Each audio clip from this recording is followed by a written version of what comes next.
Hey everyone, it's Megan Dooley, and I'm an occupational therapist, and I'm here today to talk to you about helping somebody with dementia be able to eat. Now, today I'm going to share with you some different adaptive pieces of equipment you can use, some different techniques you can use, and then just some ways to help adapt the environment so that your loved one with dementia has the ability to engage as independently as possible in eating as the disease progresses. So, first thing to think about is how important eating is for us, and that ability to be able to maintain nutritional value, get good hydration, because many times as dementia progresses, we start to see some of those secondary diseases that can come into play, whether it's our diabetes can kind of get out of control, or it's harder to manage because somebody with dementia may not eat on a regular basis, may not enjoy the same foods. The other thing is dehydration can become a very large concern, which can lead to UTIs or kidney infections, all things that can have a longer or a greater effect on your loved one. And we do see a lot more falls and things as some of those secondary things catch up with that individual. So a nice balanced diet and being able to encourage that person to eat on a regular basis is something that's going to be very important as the disease progresses. The first thing I want to talk to you about is, again, some of those physical abilities, the cognitive abilities or the understanding of eating, and then that environment.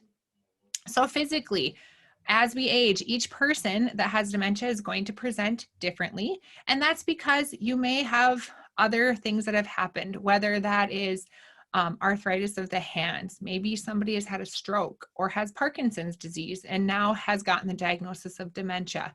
So you want to make sure that your loved one that you're caring for has the ability to hang on to those items, whether it's silverware, has the ability to pick up a cup and be able to bring that to their mouth without spilling or difficulties. The other thing is has the adequate ability to chew food and swallow food. So that physical ability, sometimes we kind of forget about our teeth, and that those are the main thing that we use to grind up our food. So if your loved one with dementia wears dentures or has, some breaking of their teeth or missing teeth, you may want to make sure you can get them into the dentist and make sure they have fitting dentures, or, get their teeth fixed. The other thing you can look at, if they don't have that physical ability to really chew up their food, is changing the texture of the food. So you want to look at that first. What abilities does that person have? If they are not able to bring the food to their mouth, understand chewing, or have the ability to chew because of our oral makeup, then you want to start there. See if you can get some of those things remediated. The other thing is that cognitive ability, or that ability to understand it's time to eat or you're hungry, and how do you go about eating. So sometimes as dementia progresses, individuals lose that innate drive to want to eat food, or even understanding the different time frames of the day. So breakfast, lunch, dinner, do they even have that internal sense that it's time to eat?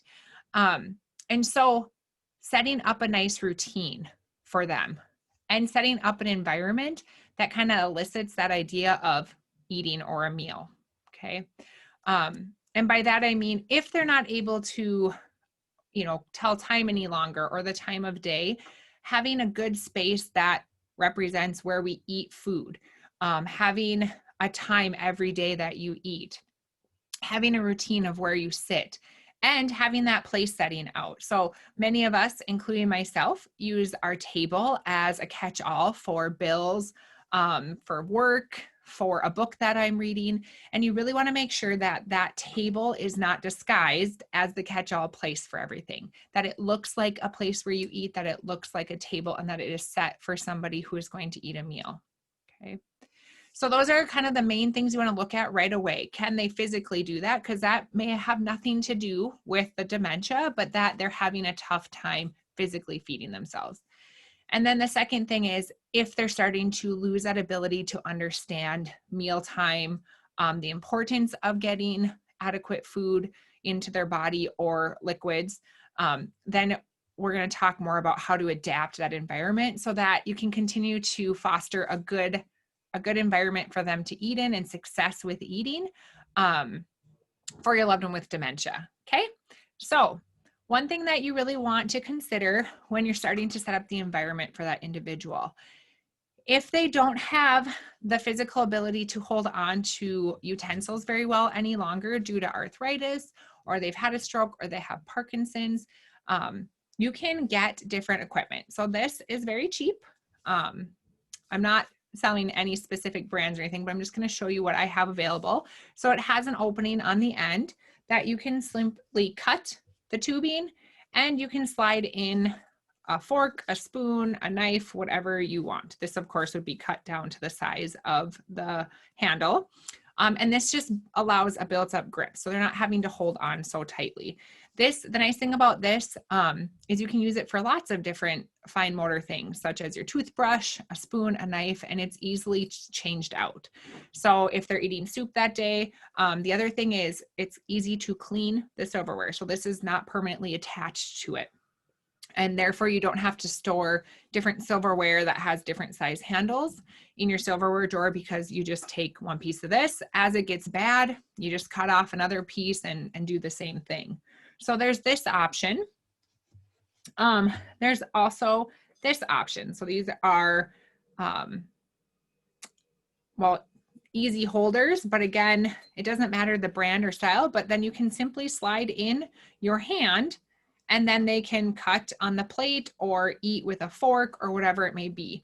And these also come in different sizes, and you can take them off and simply sanitize this, throw this in the dishwasher, and therefore this can be popped onto all different types of items, whether it is a toothbrush or a fork or a spoon.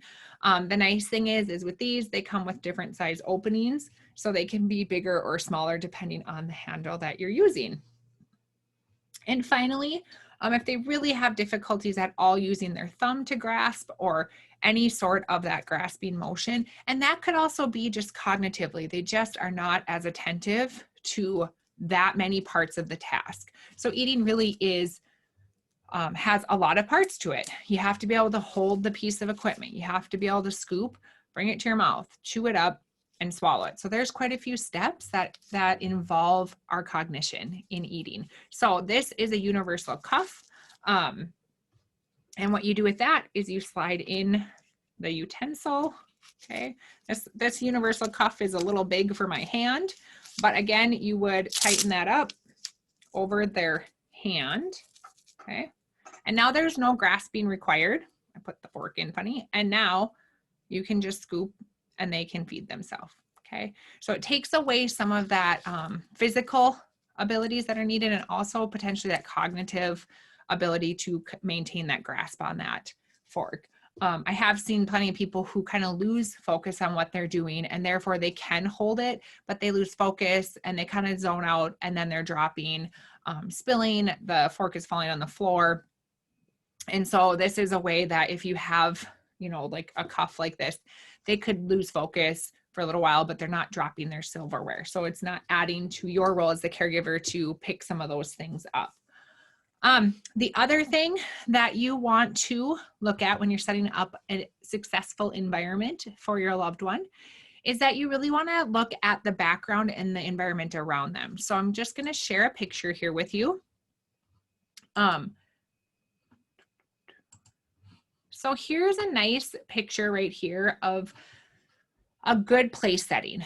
Okay, you really want to make sure that you have very bland or one-colored items, so that's not distracting to the individual with dementia. The issue with different colors or different patterns, and I'll actually show you a plate here that has a small pattern, is that individuals with dementia can sometimes think that that is a different type of food. It can be very not appealing to them if it looks different. Also, it can just be distracting. They may not actually see the food on the plate. So as we age, and for individuals with dementia, our contrast, our ability to tell the difference in colors starts to diminish.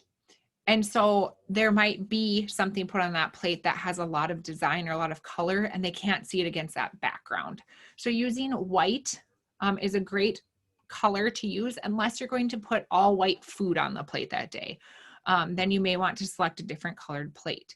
The other thing that's really nice about this is the contrast of the background. So they put a nice place setting out, which would be great to do. Just make sure it doesn't have a lot of textures and colors to it. So a one color placemat, and then set up the silverware the same every day so that they get used to where everything is at for that place setting. And start doing this early on in a diagnosis of dementia, because that will hopefully carry through as the disease progresses. So remember, we really talk about that procedural memory, that automatic memory.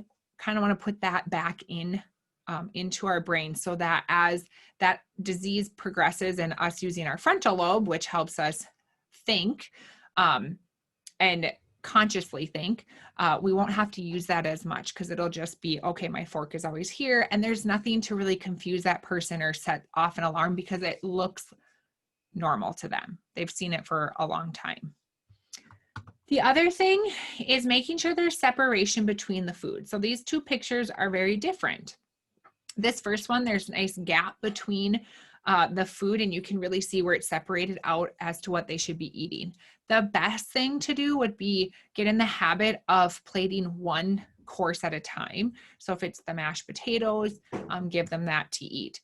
Give them, just the meat to eat. Give them the vegetables. This will help as the disease progresses to eliminate some of that overwhelm feeling that people can feel that have dementia with so many things going on. So here there's, 4 different types of food, and one being very textured, looking very different. And so sometimes an individual won't know where to start, and therefore they just won't eat. And they'll just appear as if they're not hungry or they're disengaged, but really internally they're overwhelmed with what's going on, and they are not able to initiate that process.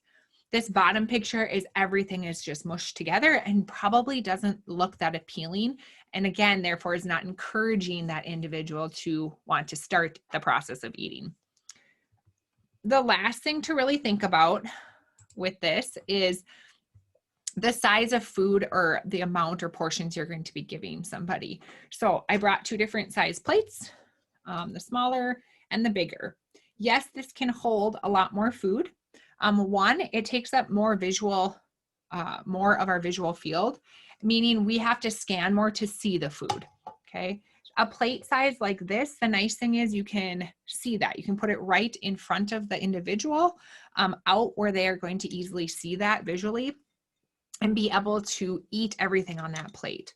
When we plate something like this, it can again become overwhelming, and it's gonna involve us scanning back and forth across that plate to find what we need to eat.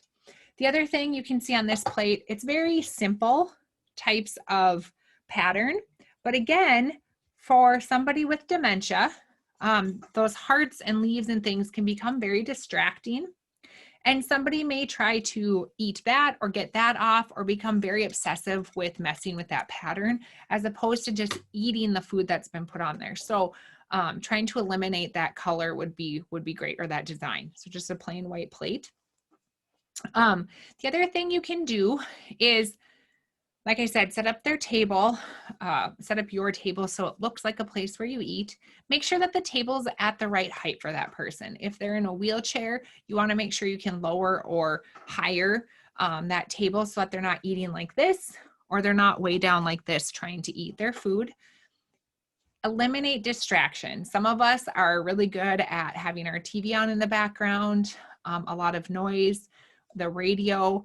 Try to eliminate that so that the focus is on eating and not our auditory system kicking in and picking up other distractions. If somebody is easily distracted by decorations, table placements, centerpieces, you may want to remove those things, but you could also consider just turning or placing that person facing a direction that there isn't a lot of distractions. So it could be that you have a corner table, two of the sides are in a wall corner, face the individual towards the wall, and therefore they're not getting distracted by people walking around or the TV or the cat or, you know, anything else in the environment. Sit with your loved one and eat. As dementia progresses, eating tends to slow down and can take longer and longer. So it's difficult if you can't sit there the whole time, but that is a social thing that for many of us, especially in the Midwest, is something we do to socialize. So if you can sit with them and eat or help them eat, that would be a good encouraging situation. The other thing is, if you have to feed your individual with dementia, your loved one has dementia, just make sure you check with your doctor, get a speech evaluation or swallow eval if there's some difficulties with swallowing, so that there isn't that risk of aspiration and a secondary condition of pneumonia for that individual. Give smaller meals. I know that we like to think about food, and I know I'm in the Midwest, so it's always, we feed with love. We show love through food often and try to make good tasting food and things like that. But it is just very important that that person is getting nutritional value. So if you need to supplement with, you know, an Ensure or a drink of some type that has good sustenance to it, don't feel bad about that. And you can also bring them to the table when you're eating your food and give them that if they are willing to drink that or eat that item. You know, shakes or things like that. The other thing, as we age, we lose our taste. It's not as powerful. So salts and sugar substitutes are great if they're allowed by your physician. You just want to make sure and check on that. But also our sense of smell. So if your loved one is not showing a lot of interest in food, you could turn on a candle or have a scent out that is very appealing to our food senses.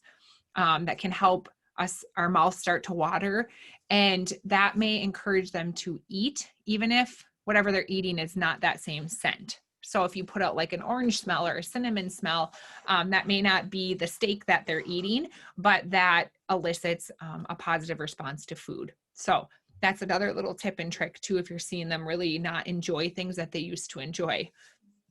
The final thing is making sure that the house is proofed for that individual to encourage them to eat healthier foods. Sometimes an individual may not eat at all, okay, but other times they may not know that they've eaten and then they overeat and they are digging in the cabinets and they're getting out candies and those things that have strong flavor. So very, very salty foods or very, very sweet foods. Not that you can't have those things. You may want to install like a child-proof lock on the door or the cabinet, not label that cabinet as having food, or put those types of snacks or treats in a cabinet that doesn't, that they don't know is housing that any longer. So move your typical location of those snacks, or in a cabinet that's maybe above the fridge or somewhere that they're not going to have readily access to, so that they're not getting too much of those things. And then put out on your counter or your table or by their chair a healthy option in a clear glass container that really encourages them to go towards that. One of the last things is just make sure that they are getting hydrated. Hydrate. As I had said in the beginning, secondary conditions or problems can occur as dementia progresses. And we'll talk about some of those with mobility and things in a different series. But for eating, one of the biggest things is that dehydration, UTIs and kidney infections and things like that, that can really add to the confusion and add to the delirium and things like that. And so to really avoid that, you want to make sure that they are staying hydrated. So encouraging them to drink, putting opportunities by them to have water all the time or some sort of a healthy option to keep them hydrated. So again, just a quick blurb, and if you have questions, please ask. But remember, as a caregiver, that you are valued and cared about and completely appreciated for all that you do for your loved one. And always, I'm here to help. So if you have questions, please email me and reach out. And I hope you have a wonderful day.